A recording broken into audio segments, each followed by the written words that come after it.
Hey guys, this is the Diesel Queen. I have some exciting news for you. This March, when you buy a diesel decoder, you will get exclusive access to a question and answer panel with me personally. This is going to be limited to only the people that buy diesel decoders. I'm looking forward to that. I'm looking forward to talking to you guys. In addition, you will also be getting 6 months of completely free access to the diesel repair platform, which is called the Wikipedia of truck repair. And on top of that, you will also be getting a voucher to go to one of our top training classes in the United States. It's an in-person training class. This only lasts through March and it's only available with the people that buy the Diesel Laptops decoder. Don't wait, sign up for it if you've been waiting on buying it or waiting to figure out if you want it or not. March is the month to get it. I'm a founder and CEO, and I love other founders and CEOs of companies. So this interview with Steve,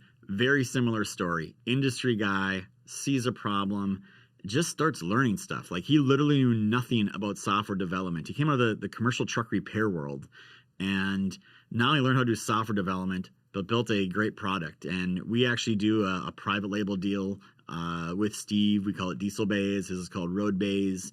But this is a great product that solves a problem in the marketplace and really does save people time and money. One of the challenges that we have both selling the private label and Steve has is people oftentimes don't know they have a problem. And even if they have a problem, they don't know a solution exists to the problem. So very similar things, and you got to go build a brand. So there's a lot of challenges with anything you build, anything you create. There's no right or wrong way to do these things. So just enjoy the conversation inside the mind of two founders of companies in the heavy truck world. So enjoy.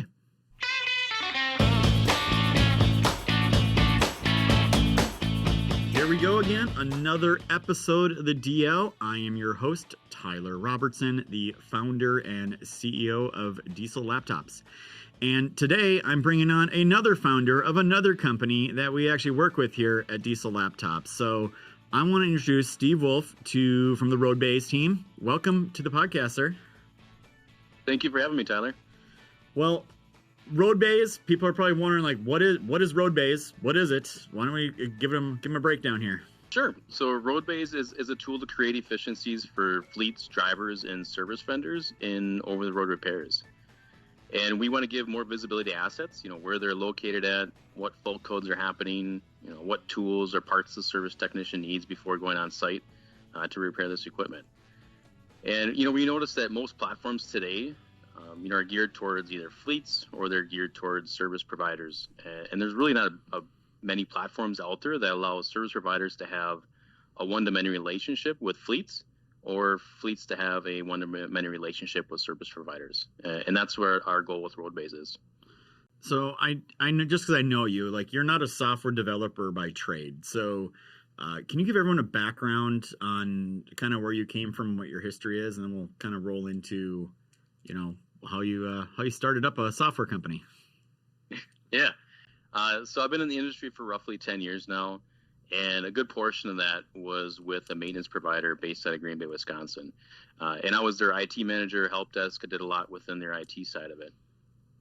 But during my time there, I talked with, many individuals that had a passion for, heavy duty equipment.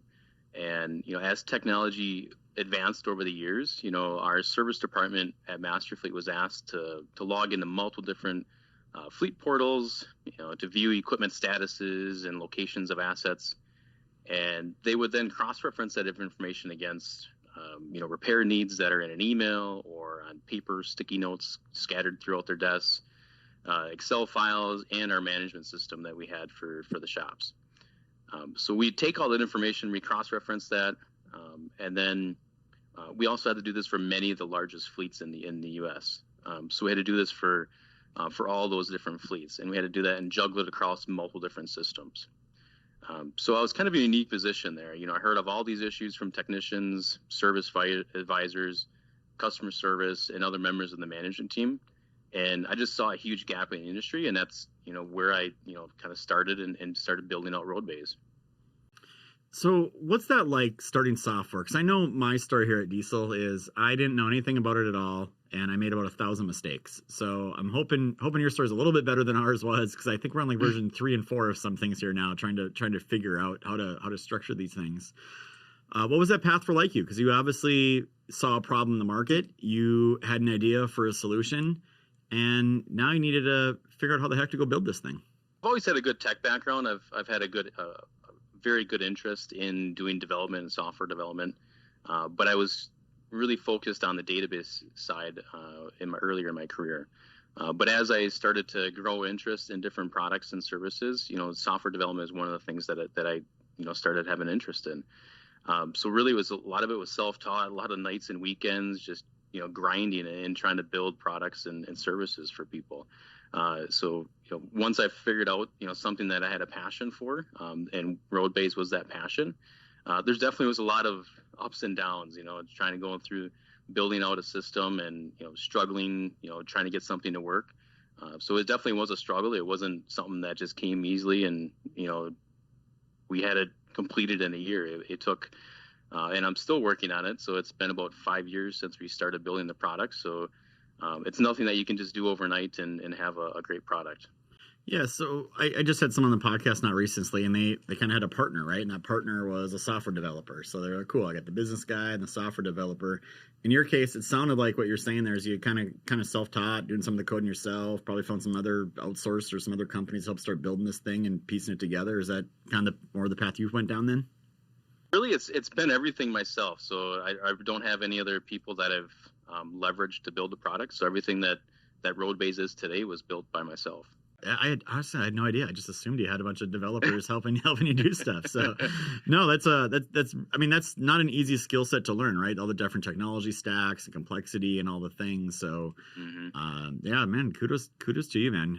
I've tried that stuff. I went to college, took a couple coding classes. I'm like, man, this stuff sucks. I couldn't deal with it. So that's always a unique perspective, and it probably actually helps streamline everything, because part of the challenge we have is, we have people that are like the experts or have the ideas, right? I have a lot of ideas around here. And by the time we filtered all the way down to the software developer, they got no idea what the heck we're even talking about or what it should do or what it should act like. So it sounds like you really don't have that problem. I think that's the beauty of how RoadBays was built. So like I kind of said earlier, is I worked alongside the service technicians, helping them troubleshoot, hooking up the trucks. I worked with service advisors.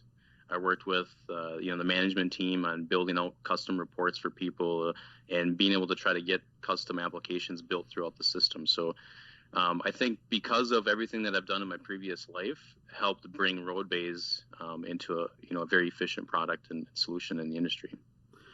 Yeah, and that's not too terribly bad to go 1 year from nothing to having a product. So were you like quit your job full time right away, or were you working part time, or what were those days like when you were just kind of figuring this thing out, and how'd you find time for it? Because that's, I think, a big problem that people have is finding time in their lives to go do new and other things. It's hard to do sometimes.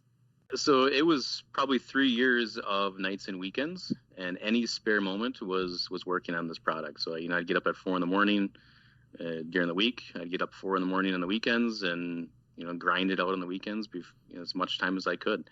It makes it easier though when you have a passion for something. So when you have an interest or a passion, it just made it easier for me to get up those early mornings and start working.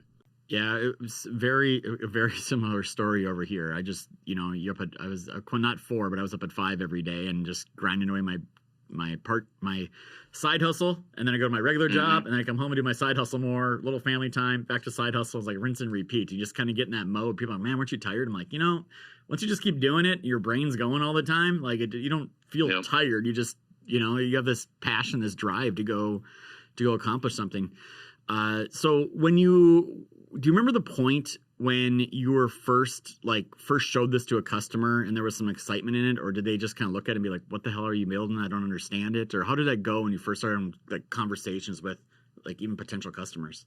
Yeah, in the first initial phases, we didn't have as many features as we have today, obviously. So there definitely was a lot of like, what are you building? What is this? But as we got our first few customers onto the product, they gave a lot of great feedback, said, this should be a little bit different, or this would work a little bit better if it had this.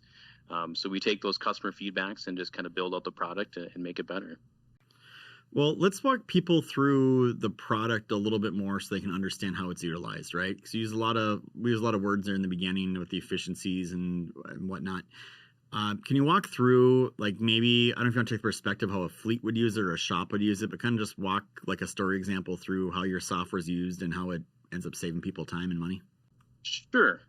We could go off of, so we have one customer, they have tablets inside their trucks for their drivers. What they can do is they have a system that allows their driver to be able to document some type of repair need that they need.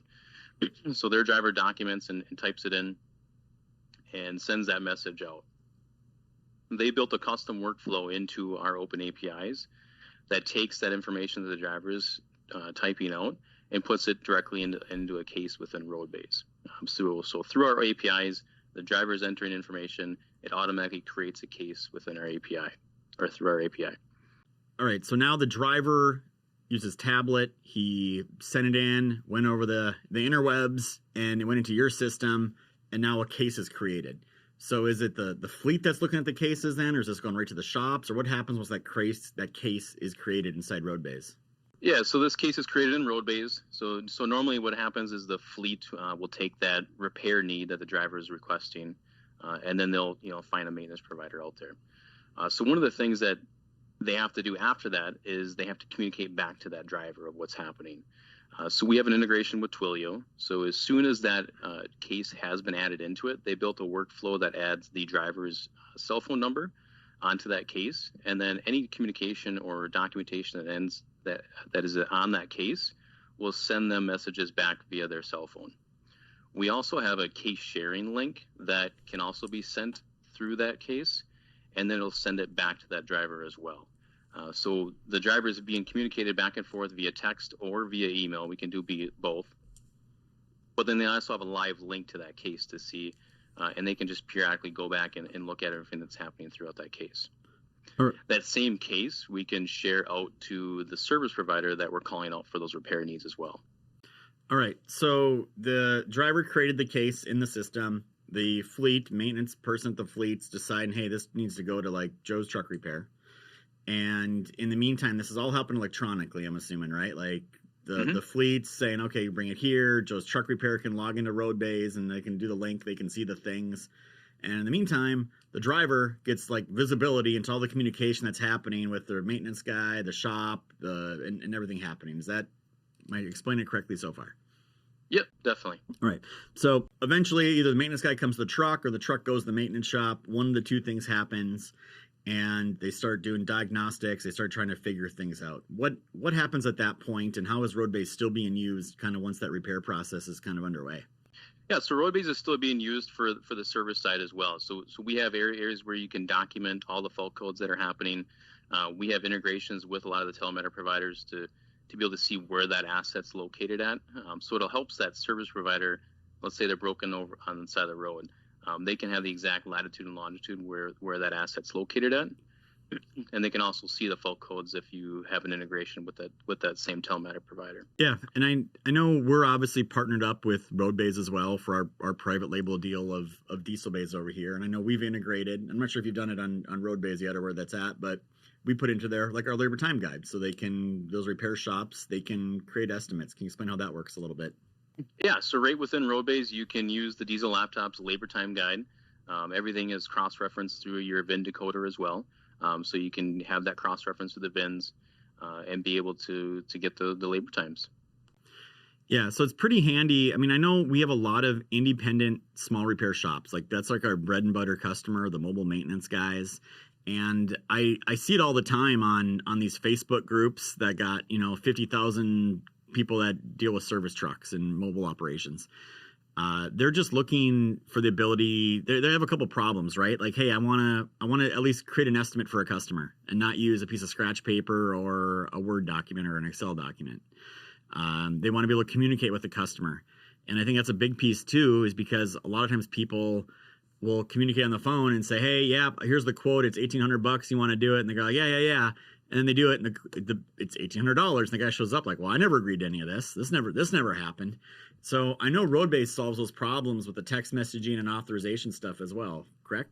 Yeah, so you can create an estimate rate right within RoadBays, and that can be electronically approved. So you can send out and share that invoice out to anybody externally. They don't have to have a RoadBays account. They can view that invoice. Once they approve those estimate line items, it actually converts those estimates to actually an invoice line items. And then with our integration with Stripe, you can convert that and receive payment on your invoices right from Stripe as well. Yeah, I mean, it really gives our core customer base. Again, there's bigger repair shops, there's smaller ones, there's medium ones, but it really gives them like a whole new level of technology to be able to communicate with their customer and to do the things that shouldn't take 30 minutes, but probably take them 30 minutes to do today. They can literally do it in minutes and save themselves time. And that's really why you buy any service, right? You buy it to save you time or save you money in the B2B world. And that's really what RoadBays is doing here. So I talk a lot of young entrepreneurs. Like I don't know how much the audience here, goes on Reddit, but I'm on the Reddit, like entrepreneur subreddit. And I just did like an ask me anything and just said, hey, here's my story. Grew a company really fast. Like, what are your questions? I was actually surprised. I got a lot of people like DMing me asking about like, oh, business plans. How'd you do your business plan? How'd you do this? How'd you do that? I'm like, I didn't freaking do a business plan, man. I just went out there and like had a product, sold it, made $1, made $2, and bought 2 more and made $4, and just kept doing that time and time again. So as you were going on this, did you have like a business plan, an idea, and a strategy like all mapped out, or was it just like I'm gonna go wing this thing and create a product and I'll figure it out once the product gets out there? Exactly what you just said there. I just kind of winged it. I seen the big problems in the industry, and I just kind of started building plugins and different views. And as I talked to more and more people, and I had demos and sales demos with people, and as I talked to more people, I seen other issues that they were having, and I just took that information and built out services and features in the product. So yeah, it was kind of just winging it and going forward. Yeah, I mean that's what I love about us industry people that go solve a problem and create a product. It's like we know we're in it every day and it's like staring us right in the face, and we're just like, man, why is this so freaking complicated? This shouldn't be this way. I have an idea for something. Why has nobody built it? And it's like a different approach you get versus the guys like, they're in New York City or out in California, right? They're like, oh, hey, we're a bunch of software engineers. Let's go create a piece of software that solves a problem for this industry, and I'm sure they'll buy it. And I'm not gonna say it never works, but in the heavy truck industry, like I've seen so many of these, like, and they go grab, they go raise a bunch of money and fund a bunch of things, and they go blow through millions of dollars and don't really get anywhere because they don't understand really what the customer wants. And that's really, I think, what's unique about what we do. And I even correlate that to a lot of big companies. There's a lot of big companies out there that were like, man, we don't know what the customer wants, so let's go spend a bunch of money doing market surveys and personas and customer video, customer asking. Like, you need to do those things, but those of us that are in it, we already know. Like, it's like staring us in the face. Like, this is the problem that people have. Now that you've built what you've built, are you still seeing more? Do you have more ideas and more things you want to put into it, or is that kind of bucket kind of ran dry now and you got to start going talking to customers? Oh no, there's a lot of ideas. So there's, as you get into this, you hear a lot more problems, a lot more issues that are coming up in the industry. So there's definitely a nice roadmap in the future here, and more to come. Well, I'll tell you my story, like, and hopefully you don't repeat it. Or maybe you do. I don't know. I learned a lot of lessons and it worked out okay. But what I did is I started making money on one thing.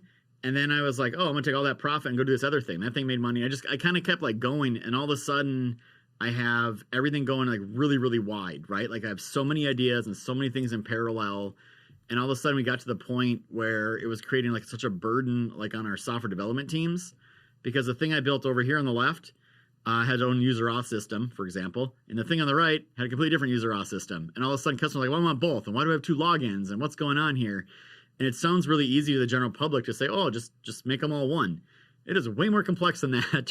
Try to change something like that times 10 platforms. So it's a lot of lessons learned. And I think now too, it's like, I just had this meeting with my senior exec. I was like, man, we used to be wide. Last year and a half, we got more narrow. Like now it's really time to be like, let's go figure out what this new 5-year vision looks like and really get laser focused on it.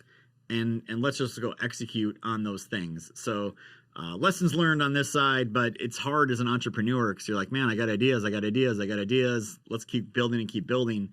So when you look back at RoadBays, is there a particular feature that you would say, man, that was my favorite one, or that was the most impactful one that you can think of as you're thinking about the journey you've been on so far? So my favorite feature is the maintenance board, and it really hasn't grown as much as I envisioned it to grow. And the maintenance board was really geared towards around kind of trailers is kind of the concept of it. So if you think back to what I kind of talked about at the beginning, was we had all these different large fleets that wanted us to go into their portals to view where their assets were located at, because they had a bunch of repair needs for trailers. They had 10 trailers sitting in a yard on the east side of town, 20 sitting on the west side of town. And we'd have service trucks going out and trying to, you repair those equipments, whether it's just a PM or some type of inspection that's needed. But the problem is that those trailers would just disappear sometimes. They're not there anymore, and you'd have dry runs for service trucks going out there. And that was really the big issue that we saw. So the maintenance board that I created within RoadBays was to kind of solve for that. So you could have a bunch of different cases on your platform. You can use the telematic provider. So we have like an integration with Spirion. So you can share out your maintenance board with your service advisors, and they can have physical or direct access to where those trailers are located at and be able to know what repair needs you have and where they're located at on the map. So that's one of the big tools that we built in the system. It hasn't really grown as much as I envisioned it to. So that's, we're trying to think of some different ways for fleets and service people to use it though. Well, Steve, I think you've done an amazing job building a really great product. Obviously, like I told the audience, we have our private label version of it, DL. It's a great tool.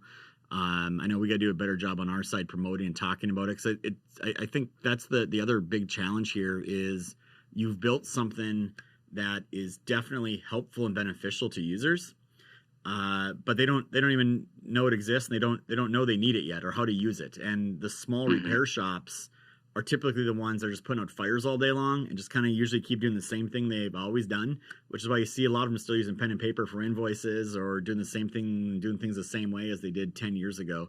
So I know that's one of our challenges over here at Diesel Laptops is like, okay, we got to get people on board and understanding how much of an impact this can have on their company, and it not only can save them time but make them more money. So I know there's some initiatives going on here and everything as well.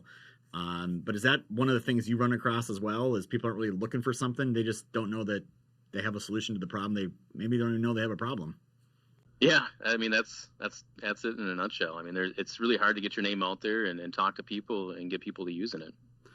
Yeah, we struggle. This might surprise the audience, right? Like, but we obviously are known for diagnostic tools.